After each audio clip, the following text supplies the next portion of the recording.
अध्यक्ष महोदय, मैंने 9 मार्च को सदन में देशभक्ति बजट प्रस्तुत किया था।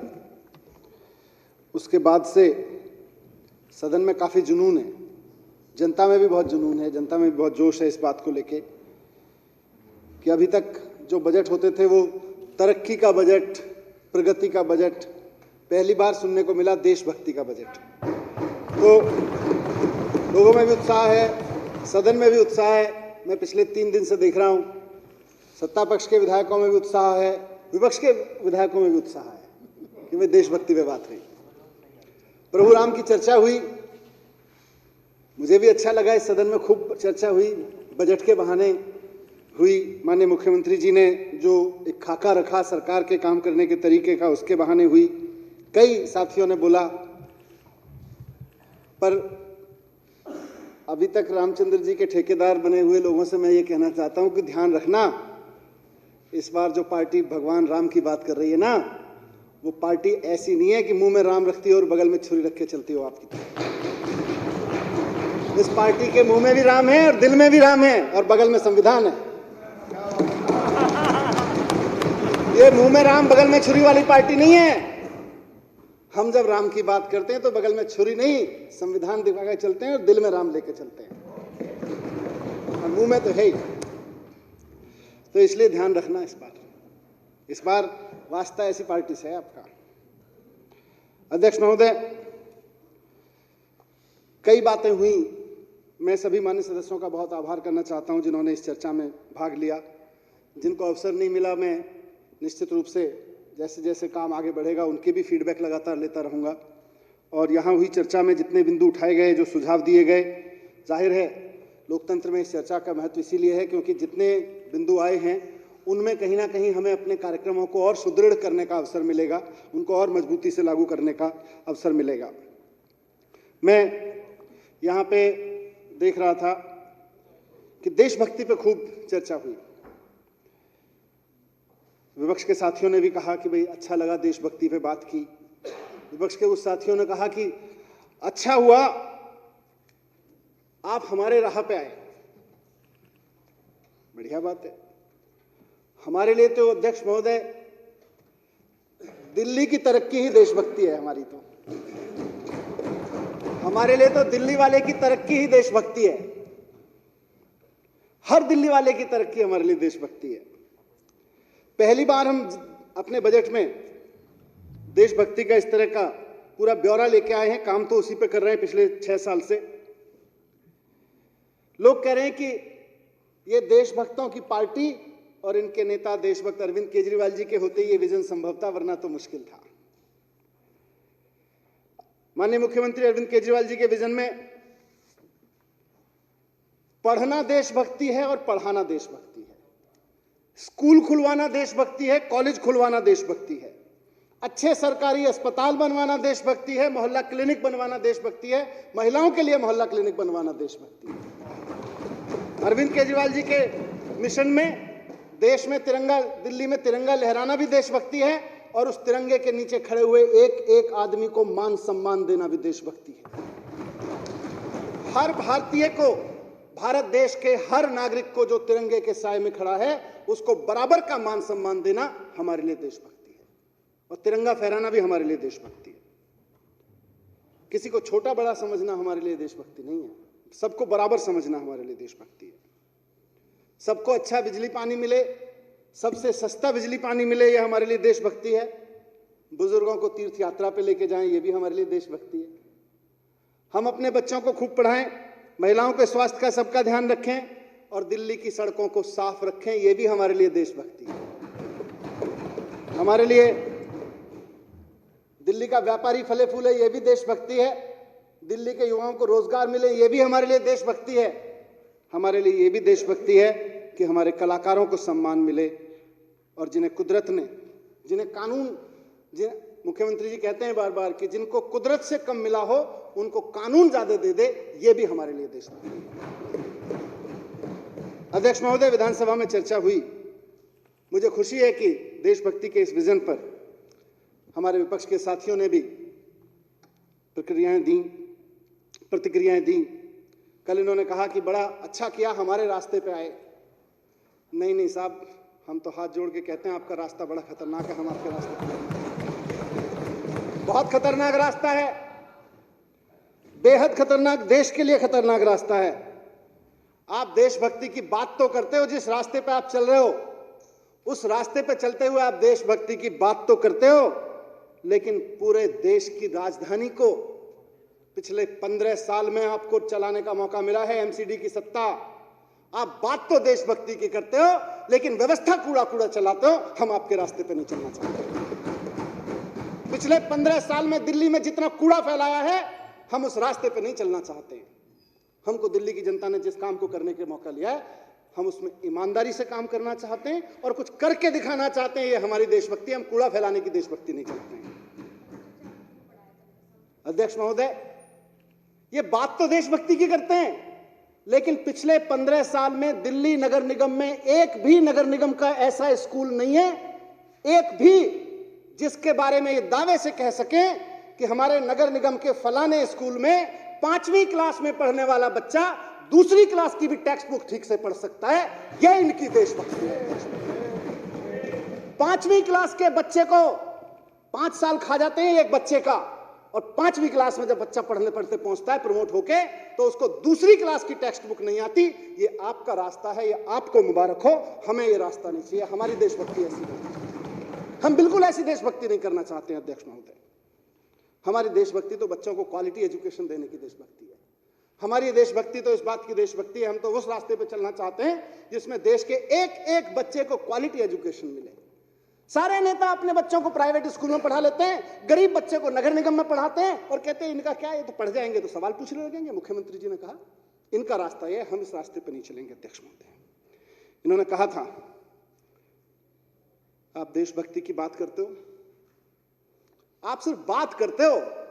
उस भारत माता का एक बेटा जिसके भारत माता की जय आप कह के कहते हो कि हम देशभक्त हैं, जोर से जब भारत माता की जय का नारा लगा के आप कहते हो हम देशभक्त हो गए हैं, उस भारत माता का बेटा किसान अगर आपसे दिल्ली की सत्ता में कुछ कहने आता है तो आप उसको दिल्ली की सत्ता में पहुंचने से पहले बॉर्डर पे कीलें ठुकवा देते हो उसके रास्ते में और कहते हो हम देशभक्त हैं।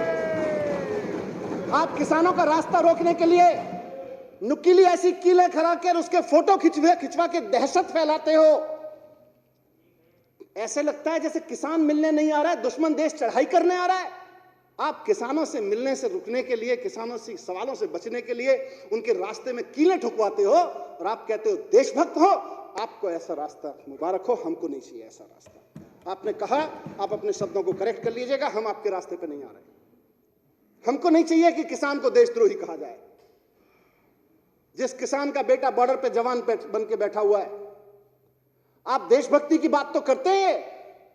ये कहते तो हैं कि मोदी जी फौजी की ड्रेस पहन के पहुंच गए थे तो चीन पीछे हट गया, मोदी जी ने ये कर दिया था, मोदी जी ने वो कर दिया था। कहते तो हैं, उस जवान की शहादत का, उस जवान की बहादुरी का क्रेडिट तो लेते हैं, लेकिन वो बेटा, उस किसान का वो जवान बेटा अगर खड़ा होके वर्दी पहन के ये कह दे कि मुझे फौज में जो दाल मिल रही है उस दाल में पानी ज्यादा है और दाल कम है, उसे पागल करार दे देते हैं और उसको नौकरी से निकाल देते हैं ये लोग। ऐसी देशभक्ति आपको मुबारक हो, हमें और हमारे देश को ऐसी देशभक्ति नहीं चाहिए। देशभक्त कहते हैं अपने आप को। जवानों के काम का क्रेडिट लेते हुए शर्म नहीं आती? जिस जवान ने यह कहा कि मुझे दाल नहीं मिल रही है, दाल के बदले पीने का पानी मिल रहा है, उसको पागल करार दे दिया इन लोगों ने और उसको नौकरी से निकाल दिया इन लोगों ने। उसका क्रेडिट लेते हैं और कहते हैं हमारी राह पे चल रहे हो। ऐसी राह मुबारक हो जहां हम अपने जवानों को पागल कहते हो। अगर वो हमारा जवान खाना खाने को मांगे और कहे दाल तो ठीक से दे दो यार, ऐसी आपको मुबारक हो, हमको वो रास्ता नहीं चाहिए। अध्यक्ष महोदय, आप देशभक्ति की बात करते हो, आपको जहां भी, बैठिए विजेंद्र गुप्ता जी बैठो, आपको जहां भी पूरे देश में, अध्यक्ष महोदय, अध्यक्ष महोदय, इन मिलावटी देशभक्तों को जहां भी सरकार चलाने का मौका मिला है, जिस राज्य में भी सरकार चलाने का मौका मिला है, इन्होंने बिजली कंपनियों से पैसा खा खा के वहां के आम आदमी के बिल इतने महंगे कर दिए हैं कि वो खून के आंसू रोने पे मजबूर है। इसको ये अपना रास्ता कहते हैं, इसको इनकी देशभक्ति है। आज हम जिस बात की बात कर रहे हैं, हमारा रास्ता यह है कि दिल्ली के हर आदमी को, वो चाहे कितना ही भी गरीब हो, उसके घर में कम से कम एक चिराग तो रोशन हो सके, एक बल्ब तो जल सके। ये हमारी देशभक्ति है। एक आदमी अपने घर में बल्ब जलाने के लिए 2-2 हजार 4-4 हजार रुपए का मासिक बिल चुका है। ये आपका रास्ता है, आपको मुबारक हो, हमको नहीं चाहिए ये रास्ता, हम नहीं चलेंगे इस रास्ते पर। अध्यक्ष महोदय, बड़ी देशभक्ति की बात करते हैं, हमें तो खुशी है। अरे आप भी देशभक्ति करो, हम भी देशभक्ति की बात करें। कांग्रेस वहां बेत्ता में बैठी है, बंगाल में जो पार्टी बैठी है, सारे देशभक्ति की बात करें, देश का कल्याण होगा। लेकिन कम से कम देशभक्ति की बात तो करो। देशभक्ति का मतलब क्या हुआ, उसको तो बात करो। आप नारे जोर से लगाते हो और बगल में छुरी रखते हो और अपने आप को देशभक्त कहते हो। रुक जाइए दीदी, अपने आप निपट लेगी, आपसे चिंता मत करो, सक्षम है, खेला कर देगी वो। अध्यक्ष महोदय, एक मिनट सुन लीजिए।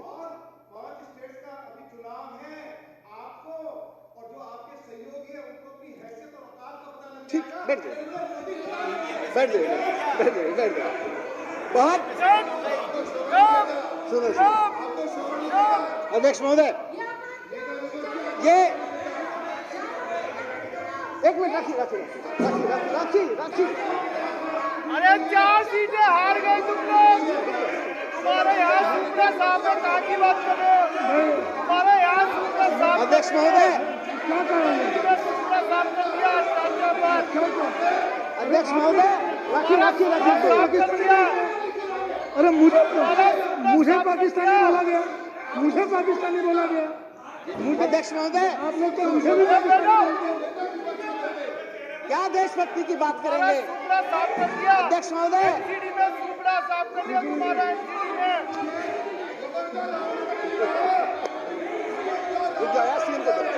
सीएम को बोलना। अध्यक्ष महोदय, राखी नहीं, छोड़ दीजिए, निपट लेंगे अपने आप। अध्यक्ष महोदय, अच्छी तरह से जानते हैं। ये अपने बच्चों को, हम अपने बच्चों को अच्छी शिक्षा को देशभक्ति कहते हैं। अध्यक्ष महोदय, हम अपने बच्चों को, हमारा सुप्रा साहब, अध्यक्ष महोदय, आपको खूब मौका मिला, बैठिए नीचे। बैठ जाओ। ये गलत अध्यक्ष महोदय, तरीका गलत है। बैठिए प्लीज। सुप्रा साहब किया सच्चाई तुमसे झिल्ली आज आप भी सच्चाई। बैठिए बैठ जाइए। अध्यक्ष महोदय, तुमसे अध्यक्ष महोदय, हम अपने बच्चों को अच्छी शिक्षा देने और अच्छी शिक्षा देने वालों को, अरे भागते क्यों बेटो? हो गया, भागते क्यों? तभी मैंने कहा था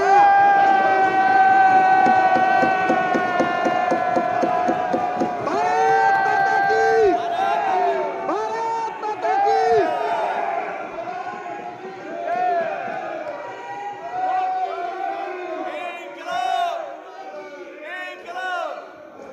अध्यक्ष महोदय, इसीलिए मैंने कहा था कि इस बार इनका मुकाबला उनसे नहीं है जो मुंह में राम और बगल में छुरी लेके घूमते हैं। इस बार उनका मुकाबला उनसे है जो मुंह में भी राम रखते हैं और दिल में भी राम रखते हैं। टिक नहीं पाएंगे उनके सामने, टिक नहीं सकते।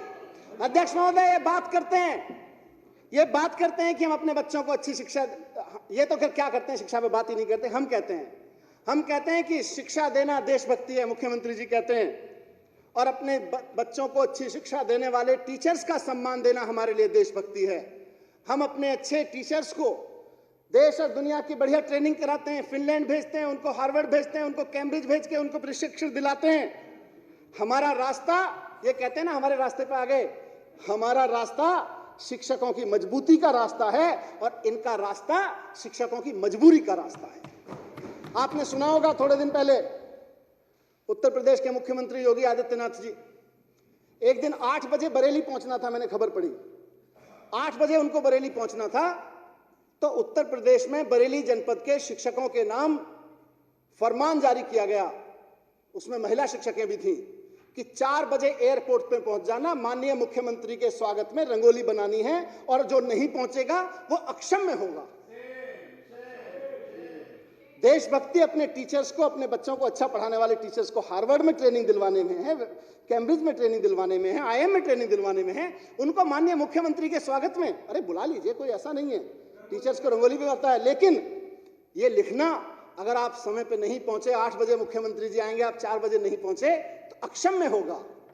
टीचर्स के अपमान में आपका रास्ता है, टीचर्स के सम्मान में हमारा रास्ता है। हम आपके रास्ते पे नहीं चलेंगे। अध्यक्ष महोदय, इसी उत्तर प्रदेश में मैंने शिक्षा के लिए लिखा था। उत्तर प्रदेश में एक पत्रकार लिखता है, वो जाता है किसी गांव में, वहां मिड डे मील की जगह रोटी, सूखी रोटी और उस पर नमक लगा के बांटा जा रहा था मिड डे मील की जगह। इनकी देशभक्ति, इनका रास्ता यह है कि उस पत्रकार को 1.5 महीने जेल में डाल के रखा इन्होंने, 1.5 महीने तक। ऐसा रास्ता हमको नहीं चाहिए, हम नहीं चलेंगे। मर जाएंगे लेकिन ऐसे रास्ते पे नहीं चलेंगे कि बच्चे के मिड डे मील का पैसा खा जाएं और बच्चों को सूखी रोटी और नून लगा के दें। मर जाएंगे लेकिन ये नहीं करेंगे, ये नहीं चलेंगे इस पे।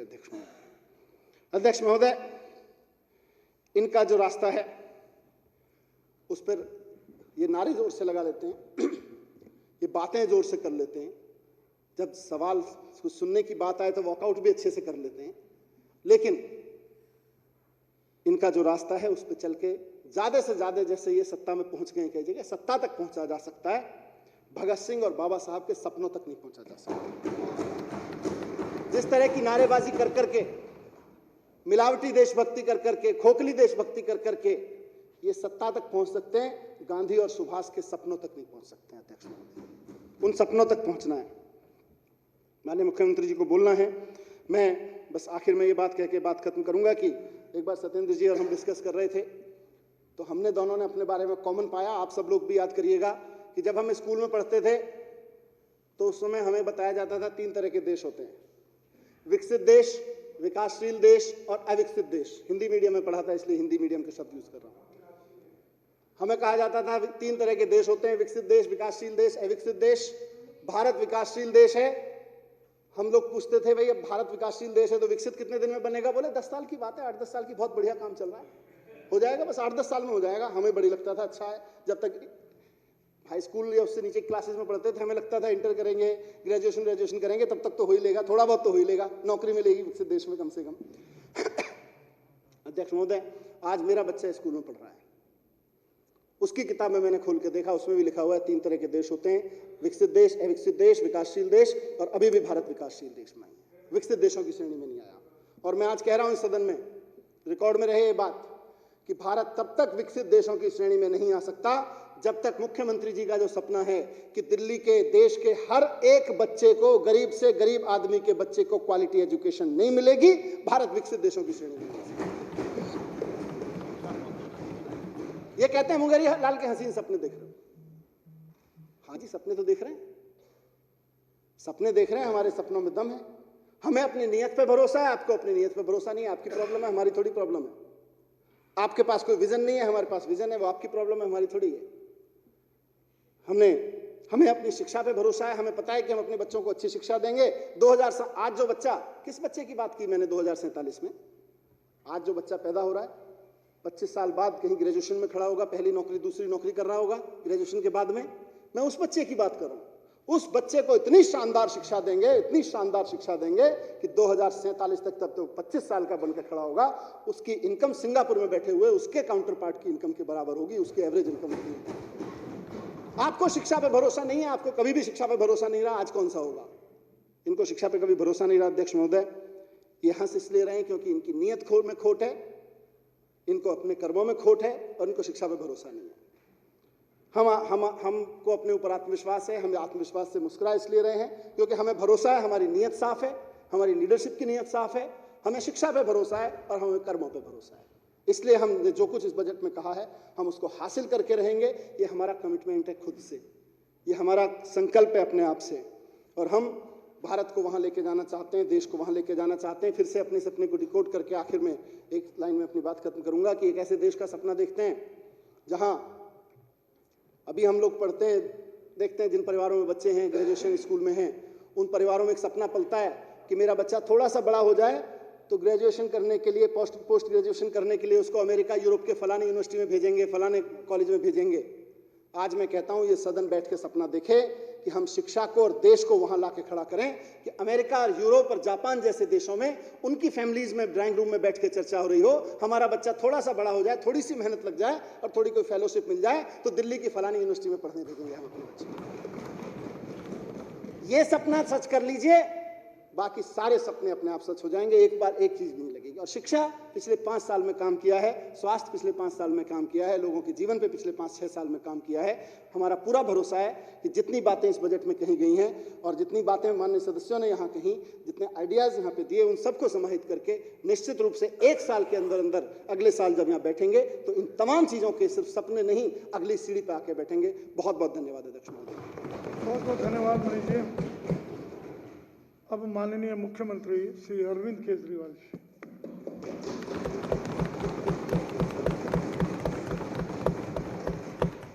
अध्यक्ष महोदय, सबसे पहले इतनी कठिन परिस्थितियों में पिछले 1 साल से जो देश भर में, दिल्ली में इतनी कठिन परिस्थितियां रहीं, उसमें इतना शानदार बजट प्रस्तुत करने के लिए मैं वित्त मंत्री जी को बहुत बहुत दिल से बधाई देना चाहता हूँ। पूरे दिल्ली के लोगों की तरफ से बधाई देना चाहता हूँ कि उन इतना शानदार बजट, इतना बैलेंस करके बजट प्रस्तुत किया गया। जैसा हम जानते हैं पिछले 1 साल में स्थितियाँ बहुत ख़राब रही, जनता काफ़ी तकलीफ़ में थी, लोगों के धंधे बंद हो गए थे, फैक्ट्रियाँ बंद हो गई थी, दुकानें बंद हो गई थी, जिसकी वजह से एक तरफ सरकारी रेवेन्यू टैक्स आना बंद हो गया और दूसरी तरफ सरकारी खर्चे बहुत ज़्यादा बढ़ गए, क्योंकि जिम्मेदार सरकार होने के नाते हमें लोगों के लिए जगह जगह तरह तरह की सुविधाओं का इंतज़ाम करना पड़ा। उनके खाने पीने के लिए, राशन के लिए, रोज़मर्रा की ज़रूरतों के लिए किट प्रोवाइड किया गया, उनके स्वास्थ्य सेवाओं के लिए, कोरोना से इलाज के लिए बहुत सारी चीज़ों का इंतज़ाम किया गया। तो खर्चे सरकार के बहुत ज़्यादा बढ़ गए, लेकिन इनकम लगभग ख़त्म हो गई और उसके बावजूद सरकार ने इतना अच्छा बजट पेश किया। इसके लिए मैं वित्त मंत्री जी को बधाई देता हूँ। इतने कठिन परिस्थितियों में पिछले साल जब सरकारी रेवेन्यू लगभग ख़त्म हो गया था, कई लोग कहते थे, कई पत्रकार भी कहते थे, कई लोग कहते थे कि अब तो शायद बिजली की सब्सिडी ख़त्म करनी पड़ेगी इन लोगों को, अब तो शायद पानी की सब्सिडी ख़त्म करनी पड़ेगी इन लोगों को।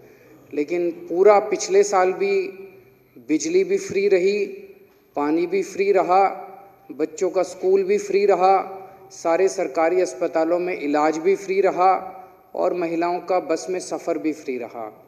और आने वाले साल में जब बजट प्रस्तुत किया गया है, उस बजट में भी बिजली भी फ्री है, पानी भी फ्री है, स्कूल भी फ्री है, अस्पताल भी फ्री है और बसों में महिलाओं का सफ़र भी फ्री है। इतनी कठिन परिस्थितियों में ये सारे जनता को सहूलियतें जारी रहीं, इसका मैं उन्हें बधाई देता हूँ। पिछले 1-1.5 महीने में देश का बजट प्रस्तुत किया गया, मैंने वो बड़े गौर से देखा। पिछले 1-1.5 महीने में लगभग देश के हर राज्य में बजट प्रस्तुत किया गया। लगभग सभी सरकारों ने, राज्य सरकारों ने और केंद्र सरकार ने जो बजट प्रस्तुत किए, सबने घाटे के बजट प्रस्तुत किए। दिल्ली अकेला राज्य है जिसने इतनी कठिन परिस्थितियों में भी फायदे का बजट प्रस्तुत किया, सरप्लस बजट प्रस्तुत किया, घाटे का बजट प्रस्तुत नहीं किया। ये भी अपने एक बहुत बड़ी बात है। इस बजट को देशभक्ति बजट बोला गया। आज हमारा देश आज़ादी के 75 साल मना रहा है, बड़ी धूमधाम से मना रहा है और इस 75वें साल में इस बजट के ज़रिए पूरी कोशिश की गई है कि अगले 1 साल दिल्ली के कण कण के अंदर देशभक्ति की भावना होगी, हर जगह देशभक्ति की भावना होगी और कई सारे कार्यक्रमों के आयोजन और कई सारे नई चीज़ें शुरू की जाएंगी। इस दौरान स्कूलों के अंदर देशभक्ति पाठ्यक्रम शुरू किया जाएगा। ये पहली बार हो रहा है। अन्य कई देशों में होता है कि बच्चों को बचपन से अपने देश के प्रति कूट कूट कर देशभक्ति भरने का काम अन्य कई देशों में किया जाता है। हमारे देश के अंदर हमारे पाठ्यक्रम में मैं समझता हूँ ये कमी थी, जो इस वर्ष से दिल्ली राज्य में ये कमी पूरी की जाएगी और बच्चों के अंदर देशभक्ति की भावना भरी जाएगी। इसी बजट में कहा गया कि हम दिल्ली में जगह जगह 500 जगह हम लोग बड़े बड़े तिरंगे लगाएंगे, तिरंगे फहराएंगे, सरकार बड़े बड़े तिरंगे फहराएगी। ये बहुत ही शानदार कदम है। जब भी हम तिरंगा देखते हैं तो हमारा मन देशभक्ति से ओतप्रोत हो जाता है। जब भी हम तिरंगा देखते हैं तो अंदर खुद ब खुद मन बोल उठता है, भारत माता की जय। जब भी हम तिरंगा देखते हैं तो हमें अपनी भारत माता की याद आती है और बॉर्डर में लड़ते हुए सैनिक जो हमारे लिए शहीद हो रहे हैं उनकी तस्वीर हमारे सामने आ जाती है। ये बहुत ही अच्छा कदम है कि पूरे दिल्ली के अंदर जगह जगह जब तिरंगे लगाए जाएंगे और रोज़ सुबह जब कोई अपने घर से निकलेगा, दफ्तर जाएगा, रास्ते में उसे जगह जगह तिरंगे दिखाई देंगे और उसका मन देशभक्ति से भर जाएगा, उसका मन फ्रेश हो जाएगा। मुझे ये समझ नहीं आ रहा कि जब से ये ऐलान किया गया है तब से भारतीय जनता पार्टी और कांग्रेस के लोग इसका विरोध क्यों कर रहे हैं। इसमें विरोध करने वाली क्या बात है? अच्छा कदम है, साथ देना चाहिए, तारीफ करनी चाहिए। अध्यक्ष महोदय, देशभक्ति की बात के ऊपर राजनीति नहीं होनी चाहिए। देश हमारा सबका है, भारत हमारा सबका है, चाहे कोई बीजेपी से हो, चाहे कांग्रेस से हो, चाहे आम आदमी पार्टी से हो, चाहे इस पार्टी से हो, चाहे उस पार्टी से हो। देश तो हमारा सबका है। केंद्र सरकार ने जब जब अच्छे काम किए, हमने दलगत राजनीति से ऊपर उठ के साथ दिया। मुझे याद है 2014 में प्रधानमंत्री जी ने स्वच्छ भारत का ऐलान किया था। मैं खुद झाड़ू लेके एक झुग्गी बस्ती के अंदर सफाई करने गया था, स्वच्छ भारत में पार्टिसिपेट करने के लिए। मुझे याद है जब उन्होंने योगा का कार्यक्रम अनाउंस किया था, मैं खुद अपनी चटाई लेके इंडिया गेट गया था योगा करने के लिए, ये सारे गए थे। जब जब भारत की बात आती है, हमारे लिए कोई बीजेपी नहीं है, कोई कांग्रेस नहीं है, कोई आम आदमी पार्टी नहीं, हमारे लिए हमारा देश है, भारत माता है। तो मेरे को समझ नहीं आया कि जब हमने कहा हम पूरे दिल्ली के अंदर तिरंगे फहराएंगे तो भारतीय जनता पार्टी वालों ने इसका विरोध क्यों किया, कांग्रेस वालों ने इसका विरोध क्यों किया। कहते तिरंगे नहीं होने चाहिए। क्यों नहीं होने चाहिए तिरंगे? होने चाहिए, नहीं होने चाहिए? होने चाहिए तिरंगे। मैं उनसे भारतीय जनता पार्टी से पूछना चाहता हूं कि ये तिरंगा भारत में नहीं फहराएगा तो पाकिस्तान में फहराएगा क्या? हमारे देश का तिरंगा दिल्ली में नहीं फहराएगा तो इस्लामाबाद में फहराएगा क्या? मुझे बड़ा दुख हुआ। अभी जब परसों मैं सदन में भाषण दे रहा था मैंने कहा कि सुप्रीम कोर्ट के आदेश के ऊपर भव्य राम मंदिर बनने का काम तो शुरू हो गया। जब ये मंदिर बन जाएगा तो हम अपने दिल्ली के सभी बुजुर्गों को फ्री में राम लल्ला के दर्शन करा के लाएंगे, हम राम मंदिर के दर्शन करा के लाएंगे अयोध्या के। जब से मैंने ये ऐलान किया, ये बीजेपी और कांग्रेस वाले विरोध कर रहे हैं इसका। क्यों विरोध कर रहे हैं इसका? मेरे को तो समझ नहीं आता। मैं पूछना चाहता हूं कि क्या अपने बुजुर्गों को राम मंदिर के दर्शन कराना पाप है? क्या अपने बुजुर्गों को अयोध्या ले जाके रामलला के दर्शन कराना, क्या ये गलत बात है? ये तो अच्छी बात है, पुण्य की बात है। क्यों विरोध कर रहे हैं वो इसका? मुझे बिल्कुल समझ नहीं आता कि वो इस बात का क्यों, हर चीज में राजनीति, हर चीज में राजनीति। कभी देश के बारे में सोच लिया करो। मुझे बेहद खुशी है कि इस बजट के अंदर हमने अपने लोगों के सुबह सुबह योगा करने की भी व्यवस्था की है। इसमें कहीं भी दिल्ली के अंदर 25-50 लोग इकट्ठे होके अगर मांग करेंगे कि जी हमें योगा करना है वो जहाँ कहेंगे, चाहे वो कहेंगे हमारे पार्क में योगा करा दो, हमारी सोसाइटी में योगा करा दो, हमारे यहाँ योगा करा दो, दिल्ली सरकार उनके योगा कराने का इंतजाम करेगी। ये पहली बार अपने आप में एक कार्यक्रम है कि सरकार जो है जनता की स्वास्थ्य के लिए इस किस्म का कार्यक्रम करने जा रही है। इस बजट में हम लोगों ने सपना देखा है, हमने सपना देखा है कि 2048 का ओलंपिक खेल दिल्ली के अंदर करवाया जाएगा। इंडियन ओलंपिक एसोसिएशन का मैं बयान पढ़ रहा था अखबारों के अंदर, उन्होंने कहा है कि दिल्ली सरकार ने ये बयान कैसे दिया, उन्हें हमसे पूछना चाहिए था।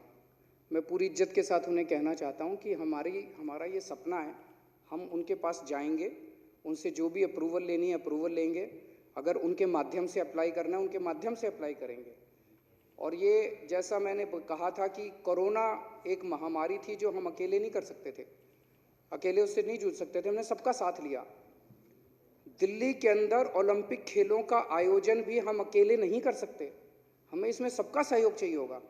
ये भारत के लिए गौरव की बात होगी, भारत के लिए गर्व की बात होगी, भारत के लिए बड़ी बात होगी। इसमें हम केंद्र सरकार के पास भी जाएंगे, इंडियन ओलंपिक एसोसिएशन के पास भी जाएंगे, सारी स्पोर्ट्स बॉडीज के पास भी जाएंगे, सारे संस्थानों के पास भी जाएंगे। सारा देश मिलके 2048 के ओलंपिक गेम्स के लिए बिड करेगा।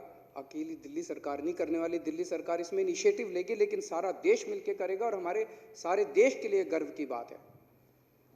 हमने कहा कि सिंगापुर की जो इनकम है, सिंगापुर की इनकम दुनिया भर की इनकम में लगभग सबसे ज़्यादा मानी जाने वाली है, इसलिए सिंगापुर कहा गया। आज भारत एक गरीब देश माना जाता है। जो भी उप मुख्यमंत्री महोदय ने कहा कि आखिर मेरा देश कब विकसित देशों में गिना जाएगा। बचपन से सुनते आ रहे हैं हमारा देश विकासशील है, हमारा देश डेवलपिंग कंट्री है, हमारा देश विकासशील है। कब बनेगा डेवलप्ड कंट्री? कभी ना कभी तो किसी ना किसी को तो इसके बारे में कहना पड़ेगा ना कि भाई अब बनेगा, अब इसके लिए काम करेंगे और इतने समय में बनेगा, इतने समय तक करेंगे। तो आज हमने कहा 25 साल के अंदर 2047 तक हम दिल्ली की पर कैपिटा इनकम जो है सिंगापुर की पर कैपिटा इनकम के बराबर होगी। हाँ, मैं मानता हूं हमारा सपना है। जब से ये दोनों ऐलान किए हैं, हमने कहा कि ओलंपिक में कि हम बिडिंग करेंगे, हमने कहा सिंगापुर के बराबर इनकम लाएंगे। ये कई विपक्षी पार्टियां हमारा मजाक उड़ा रही हैं, हंस रही हैं हमारे ऊपर, लेकिन मैं कहना चाहता हूं कि आज हंस लो, लेकिन आज जो ये सपना देखा है, जब हमने चुनाव लड़े थे पिछली बार 2013 में पहली बार चुनाव लड़े थे, हमने कहा था हम बिजली फ्री करेंगे। तब तो हमने कहा था बिजली के बिल आधे करेंगे, हंसा करते थे हमारे ऊपर, हो ही नहीं सकते, केजरीवाल झूठ बोल रहा है। 49 दिन के अंदर करके दिखा दिया हमने। हमने कहा था सरकारी स्कूल अच्छे करेंगे, ये कहते थे हो ही नहीं सकते सरकारी स्कूल अच्छे, 5 साल में करके दिखा दिया। हमने कहा था सरकारी अस्पताल अच्छे करेंगे, कहते थे हो ही नहीं सकते, हमने करके दिखा दिए। आज हम कह रहे हैं कि 2048 का दिल्ली के अंदर ओलंपिक खेल होगा। ये मजाक उड़ा रहे हैं, करके दिखाएंगे। ये देश करके दिखाएगा। इस देश पे भरोसा रखो, देश के लोगों पे भरोसा रखो। आज हम कह रहे हैं कि 2047 तक 100 साल हो जाएंगे आज़ादी के, 25 साल बचे हैं। 25 साल के अंदर ये देश, हमारा देश विकसित होगा। हाँ, हमने सपना देखा है और इस देश के लोग इस सपने को पूरा करके दिखाएंगे। तो अध्यक्ष महोदय, ये जो बजट है मैं इसका पूरा समर्थन करता हूं और फिर से वित्त मंत्री महोदय को बधाई देता हूं।